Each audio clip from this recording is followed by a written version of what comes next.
சபரிமலை ஐயப்பன் கோயிலில் இருந்து தங்கம் திருடப்பட்ட வழக்கில் மீட்கப்பட்ட தங்கத்தின் அளவை விட கூடுதலாக தங்கம் திருடப்பட்டிருக்கலாம் என சிறப்பு புலனாய்வு குழு தெரிவித்துள்ளது.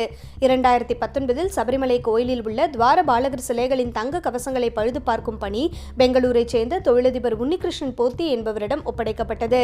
சென்னையில் உள்ள நிறுவனம் ஒன்றில் பணிகள் முடித்து தங்கம் திரும்ப ஒப்படைக்கப்பட்ட போது அதில் சுமார் 4 கிலோ தங்கம் திருடப்பட்டது கண்டுபிடிக்கப்பட்டது.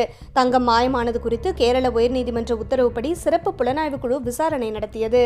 இந்த நிலையில் சபரிமலை கோயிலில் ஏற்கனவே திருடப்பட்ட துவாரபாலகர் சிலைகள் மற்றும் கதவு சட்டங்கள் தவிர தங்கம் பூசப்பட்ட 7 செப்பு தகடுகளும் இதே பாணியில் திருடப்பட்டுள்ளதாக சிறப்பு புலனாய்வு குழு நீதிமன்றத்தில் தெரிவித்துள்ளது. திருடப்பட்ட 7 பொருட்களில் ஒரு சிவன் சிலையும் தசரத தகடுகளும் அடங்கும் என கூறப்படுகிறது. திருடப்பட்ட பொருட்களில் இருந்த தங்கம் சென்னையில் வைத்து ரசாயன கலவையை பயன்படுத்தி பிரித்தெடுக்கப்பட்டிருப்பது விசாரணையில் தெரிய வந்துள்ளதாக அதிகாரிகள் கூறுகின்றனர்.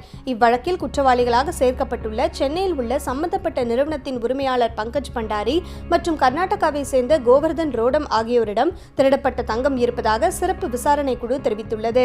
இந்த வழக்கில் இதுவரை சபரிமலை நிர்வாக முன்னாள் தலைவர் உட்பட 10 பேர் கைது செய்யப்பட்டுள்ளனர்.